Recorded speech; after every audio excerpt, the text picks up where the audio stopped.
தம் கிருபை பெரிதல்லோ என் ஜீவனிலும் அதே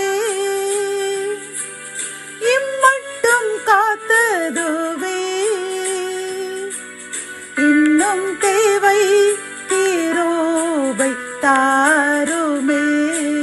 ஆண்டவரும் இரட்சகருமாகிய இயேசு கிறிஸ்துவின் ஈடு இணையற்ற நாமத்தில் சேனைகளின் கர்த்தர் ஊழியத்தின் மூலம் 21/6/2024 இந்த நாள் உங்களுக்கும் உங்கள் சந்ததிக்கும் இனிமையான ஆசீர்வதிக்கப்பட்ட நாளாக அமைய வேண்டும் என்று மனதார வாழ்த்துகின்றேன்.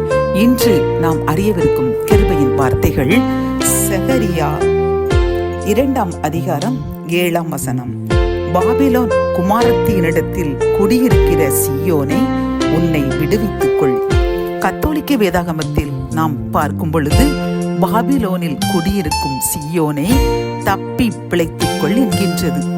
இதில் கர்த்தர் இந்த கிருபையின் வார்த்தைகள் மூலம் நமக்கு கூறும் ஆலோசனையும் அறிவுரையும் என்னவென்றால், பாபிலோன் குமாரத்தியிடத்தில் குடியிருக்கிற சீயோனை, அதாவது அந்த நாட்களில் பாபிலோன் மன்னர்கள் வந்து இஸ்ரேல் மக்களை கைதிகளாக பிடித்து கொண்டு செல்வார்கள். அப்படி இருக்கும் பொழுது அங்கு வாழ்கின்ற அந்த இஸ்ரேல் மக்கள் அவர்களுடைய செய்கைகளை பின்பற்றி வாழ்ந்து வருவார்கள். அவர்கள் விக்கிர வழிபாடு உள்ளவர்கள். பிதாவாகிய கர்த்தர் அருவருக்கின்ற செய்கைகளை அவர்கள் பின்பற்றுகின்ற மக்கள், வான சேனைகளுக்கு பலியிட்டு அவர்களை வழிபடுகின்ற மக்கள். இந்த மக்கள் கர்த்தருக்கு அருவருப்பானவர்கள். ஆனால் அங்கு அடிமைகளாக கொண்டு செல்லப்பட்ட கர்த்தருடைய பிள்ளைகளாகிய சீயோன் மக்களும் அவருடைய வழிபாடுகளை பின்பற்றி அவர்களுடைய அந்த கலாச்சாரங்களை அவர்களை பின்பற்றி கர்த்தருக்கு பிரியமற்று வாழ்ந்திருக்கும் பொழுது கர்த்தர் அவர்களை பார்த்து கூறுகின்றார், நீ உன்னை விடுவித்துக் கொள், நான் உன்னை ஆசீர்வதிப்பதற்கு காத்திருக்கின்றேன் என்று அவர்களை அழைக்கின்றார். என் அன்பு சகோதரனே, சகோதரியே, இதே போன்றுதான் இப்பொழுது நாமும் உலகத்தில் வாழ்கின்றோம்.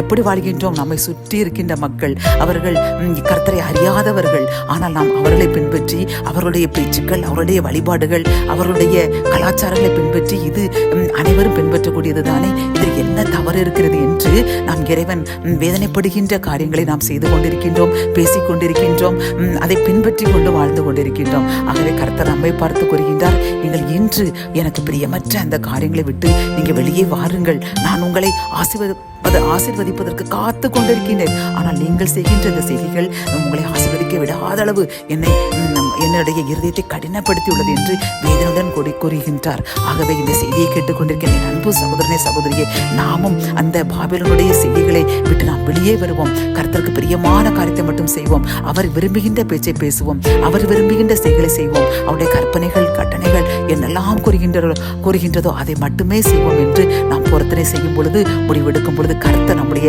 சிறையிருப்பை மாற்றி அந்த சீயோன் குமாரத்திகளை ஆசீர்வதிக்க காத்து கொண்டிருப்பது போன்று நம்முடைய சிறையிருப்பை மாற்றி நம்மையும் நம் சந்ததியும் ஆசீர்வதிப்பர் என்று வாக்கு கொடுக்கின்றார். இதில் பார்க்கும் பொழுது யோசுவாவின் புஸ்தகத்தின் 7ஆம் அதிகாரத்தில் பார்க்கும் பொழுது அந்த யோசுவா இஸ்ரேல் மக்களை அந்த எரிகோ பட்டணத்தை அபகரிக்க வேண்டும் என்று அங்கு எரிகோ பட்டணத்தை அவர்கள் அழித்து போடுவார்கள். அப்பொழுது யோசுவா கூறுவான், நீங்கள் இந்த பட்டணத்தில் உள்ள ஒரு பொருளையும் எடுக்கக்கூடாது, ஏனென்றால் இது சாபமான ஒரு இடம், இதில் உள்ள பொருட்கள் ஒன்று நமக்கு தேவையில்லை, அதை தொடக்கூடாது என்று கூறியிருப்பான்.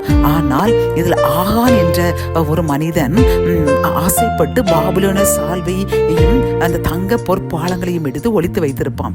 இதனால் அந்த அவர்களுக்கு அந்த வெற்றி கிடைக்காமல் தோல்வி காணப்பட்டது. அப்போ கர்த்தர் அதை உணர்த்தி அந்த ஆகானிடமிருந்து அந்த பாபிலோனை சால்வையை அதை எடுத்துக்கொண்டு வந்து விடுவார்கள். ஆனால் அந்த ஆகான் செய்த அந்த பாவத்திற்கு தண்டனை யாருக்கு கிடைத்தது தெரியுமா? தவறே செய்யாத அவருடைய மனைவி, பிள்ளைகளுக்கும் அவருடைய சந்ததிகள் அனைவருமே கொல்லப்பட்டார்கள் என்று பார்க்கின்றோம். ஆகவே அன்பு சகோதரனே, சகோதரியே, நாம் செய்கின்ற அந்த அறியாத பாவத்திற்காக பாதிக்கப்படுகின்றவர்கள் நம் சந்ததிகள் தான். ஆகவே இன்றை நம்முடைய பாவங்களை அறிக்கைவிட்டு கர்த்தருக்கு பிரியமற்ற காரியங்களை அகற்றி நாம் பரிசுத்தமாக வாழ்வோம். இறைவன் என்னென்ன செய்கையின்படி செய்ய வேண்டும், என்னென்ன அவருடைய விருப்பமான காரியங்கள் எது, எப்படி வாழ வேண்டும், எப்படி பேச வேண்டும், யாரிடம் அமர வேண்டும், எப்படி வழிபட